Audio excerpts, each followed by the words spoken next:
উপস্থিত প্রিন্ট ও ইলেকট্রনিক মিডিয়ার সাংবাদিকবৃন্দ, আসসালামু আলাইকুম। প্রেস ব্রিফিংয়ে অংশগ্রহণের জন্য আমি কর্নেল মোহাম্মদ শফিকুল ইসলাম, সেনা সদরের পক্ষ থেকে আপনাদের সকলকে ধন্যবাদ জানাই।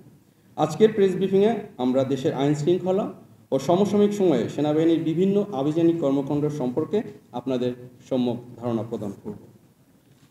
চিহ্নিত সন্ত্রাসী গ্রেপ্তার ও অস্ত্র গোলাবারুদ উদ্ধার অভিযানে গত এক মাসে সেনাবাহিনী ৬৫টি অবৈধ অস্ত্র ও ২৯৭ রাউন্ড গোলাবারুদ এবং আগস্ট হতে এ পর্যন্ত ১২,১১৯টি হারানো অস্ত্রের মধ্যে ৯,৭৯৪টি অস্ত্র, ৩,৯০,০০০ রাউন্ড হারানো গোলাবারুদের মধ্যে ২,৮৭,৩৫০ রাউন্ড গোলাবারুদ উদ্ধার করেছে।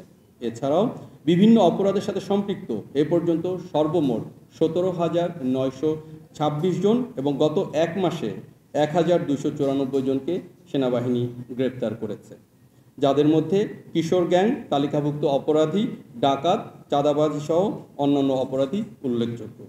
সেনাবাহিনী গত ১৩ই আগস্ট কলাবাগান ঢাকা এলাকার চিহ্নিত তালিকাভুক্ত সন্ত্রাসী ও চাঁদাবাজ নাহিদ মাহমুদ, ১৫ই আগস্ট মুজিবনগরে মেহেরপুরের এলাকার তালিকাভুক্ত কুখ্যাত ডাকাত মোহাম্মদ ইমন আলী ওরফে ইমন ডাকাত, গত ২২শে আগস্ট রাঙ্গুনিয়া চট্টগ্রাম এলাকার তালিকাভুক্ত সন্ত্রাসী গ্যাং লিডার শফিউল এবং গত ৩ সেপ্টেম্বর মেহেরপুর জেলার দুর্ধর্ষ সন্ত্রাসী ও মাদক ব্যবসায়ী আকাশকে অস্ত্র, গোলাবারুদ ও বিস্ফোরক সহ গ্রেপ্তার করেছে।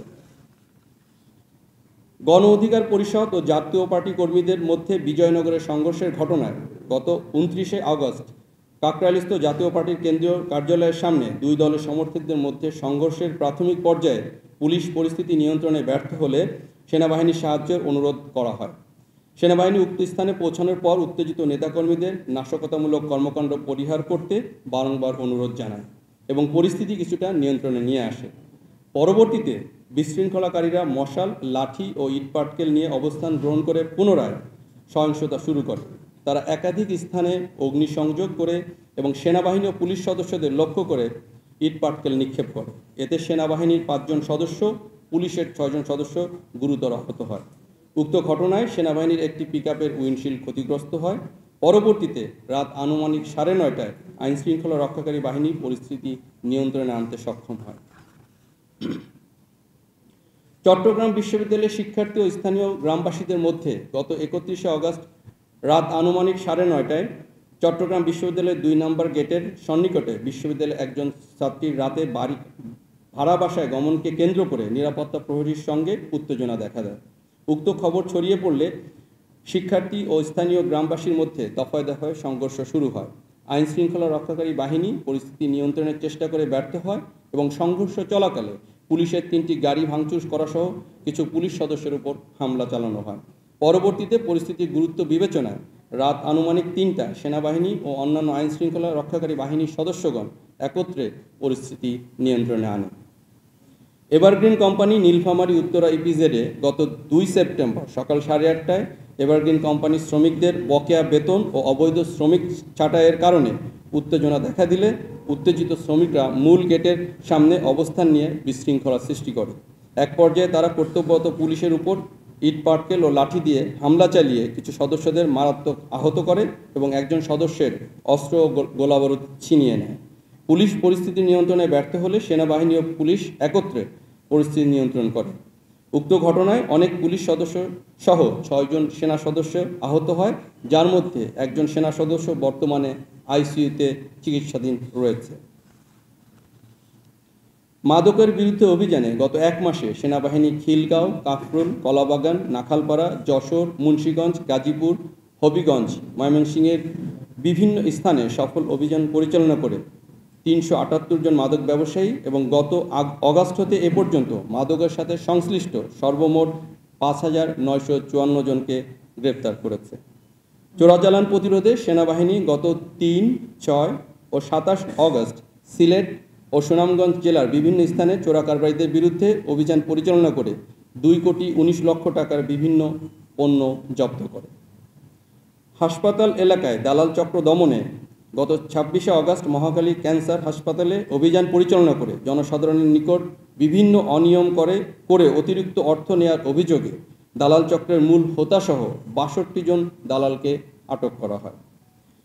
ভেজাল প্রসাধনী সামগ্রী উৎপাদনকারী প্রতিষ্ঠান ও কারখানায় বিশেষ অভিযান পরিচালনার অংশ হিসেবে গত 17 আগস্ট শ্রীনগর, মুন্সিগঞ্জে ভেজাল প্রসাধনী সামগ্রী উৎপাদনের সাথে জড়িত প্রতিষ্ঠানকে সাময়িকভাবে বন্ধ করা হয় এবং প্রতিষ্ঠানটির সঙ্গে সংশ্লিষ্ট অপরাধীদের গ্রেপ্তার করে পুলিশের নিকট হস্তান্তর করা হয়। অবৈধভাবে নদী হতে বালু উত্তোলন প্রতিরোধে বাংলাদেশ সেনাবাহিনী অভিযানের অংশ হিসেবে গত 1 মাসে মানিকগঞ্জ জেলার অবৈধ বালু উত্তোলনের অভিযোগে 9টি ড্রেজার মেশিন জব্দ করা হয় এবং এর সাথে সংশ্লিষ্ট 4 জনকে গ্রেফতার করা হয়। অগ্নিকাণ্ডে ফায়ার সার্ভিস ও সিভিল ডিফেন্সকে সহায়তা প্রদানের অংশ হিসেবে গত 1 মাসে সাভার, আশুলিয়া একটি জুট গোডাউন, নীলিমা ফ্যাক্টরি, মানিকগঞ্জে অগ্নিকাণ্ডের ঘটনায় বাংলাদেশ সেনাবাহিনী ফায়ার সার্ভিসের সাথে সমন্বিতভাবে দ্রুততম সময়ে আগুন নিয়ন্ত্রণ ও ক্ষয়ক্ষতি হ্রাসে কার্যকরী ভূমিকা রেখেছে, যার ফলে মানুষের জানমালের ক্ষয়ক্ষতির মাত্রা অনেকাংশে হ্রাস করা সম্ভব হয়েছে। জুলাই অভ্যুত্থানে আহতদের সুচিকিৎসা প্রদানে সেনাবাহিনী অদ্যাবধি 5056 জনকে দেশের বিভিন্ন সিএমএইচে চিকিৎসা ব্যবস্থা দিয়েছে, যার মধ্যে ঢাকা সিএমএইচে এখনও 35 জন চিকিৎসাধীন রয়েছে।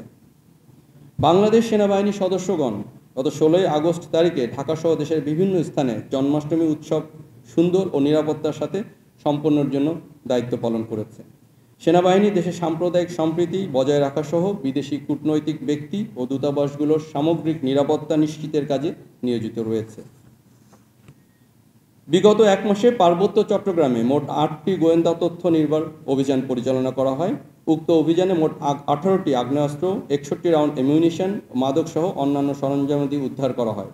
অভিযানগুলোতে মোট 37 জন সন্ত্রাসীকে গ্রেপ্তার করা হয়। এর মধ্যে 17 জন জেএসএস, 2 জন ইপিডিএফ, 1 জন এমএপি সদস্য এবং 4 জন মাদক ব্যবসায়ী, 2 জন মানব পাচারকারী এবং 11 জন বিভিন্ন অপরাধের সঙ্গে জড়িত ছিল।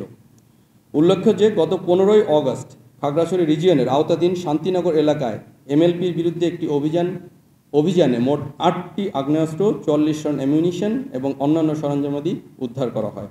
এছাড়াও সেনাবাহিনী গত 25 জুলাই থেকে 26 আগস্ট পর্যন্ত দীর্ঘ 1 মাস ব্যাপী বান্দরবান রুমা জেলার দুর্গম এলাকায় বিশেষ অভিযান পরিচালনা করে কেএনএর একটি সুরক্ষিত প্রশিক্ষণ ঘাঁটি চিহ্নিত ও ধ্বংস করে এবং অভিযানকালে তাদের প্রশিক্ষণের জন্য ব্যবহৃত বিভিন্ন সামরিক সরঞ্জামাদি উদ্ধার করা হয়।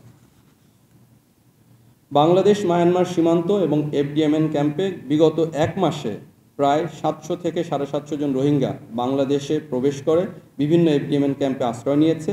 এছাড়াও আইন শৃঙ্খলা বাহিনী অভিযান পরিচালনা করে 9,12,000 পিস ইয়াবা, 1 কেজি ক্রিস্টাল আইস এবং 17 লক্ষ টাকা মূল্যের সিগারেট, পোশাক, খাবার, কসমেটিক সহ অন্যান্য সামগ্রী জব্দ করে। যৌথ বাহিনী উল্লেখিত সময়ে এফডিএমএন ক্যাম্পে এবং আশেপাশে এলাকায় অভিযান চালিয়ে 9টি আগ্নেয়াস্ত্র, 529 রাউন্ড গোলাবারুদ ও বিভিন্ন সামরিক সরঞ্জামাদি উদ্ধার করে। উপস্থিত প্রিন্ট ও ইলেকট্রনিক মিডিয়ার সাংবাদিকবৃন্দ, দেশের বিরাজমান পরিস্থিতিতে বাংলাদেশ সেনাবাহিনী দেশের সার্বভৌমত্ব রক্ষা, দেশের জনগণের জানমাল এবং রাষ্ট্রীয় গুরুত্বপূর্ণ সম্পদ ও স্থাপনার নিরাপত্তা প্রদান সহ সার্বিক পরিস্থিতি স্থিতিশীল রাখতে নিরলসভাবে কাজ করে যাচ্ছে। সম্মানিত সেনাবাহিনী প্রধানের দিক নির্দেশনাকে অনুসরণ করে সেনা সদস্যরা আইন শৃঙ্খলা রক্ষায় অন্তর্বর্তীকালীন সরকারের সংশ্লিষ্ট মন্ত্রণালয়, আইন শৃঙ্খলা রক্ষাকারী বাহিনী, স্থানীয় প্রশাসন, গণমাধ্যম এবং সাধারণ জনগণের সাথে সম্পৃক্ত হয়ে সার্বক্ষণিক সক্রিয়ভাবে দায়িত্ব পালন করছে। সাধারণ জনগণের নিরাপত্তা ও দুর্ভোগ লাঘবে সেনাবাহিনী সর্বদা প্রতিশ্রুতিবদ্ধ। বাংলাদেশ সেনাবাহিনী একতাবদ্ধ হয়ে সর্বদা দেশের জনসাধারণের পাশে থেকে দেশের সার্বিক আইন শৃঙ্খলা নিয়ন্ত্রণ ও সার্বভৌমত্ব রক্ষার্থে বদ্ধপরিকর। ধন্যবাদ সকলকে। আমরা ফর্মাল পাঠ শেষ করলাম।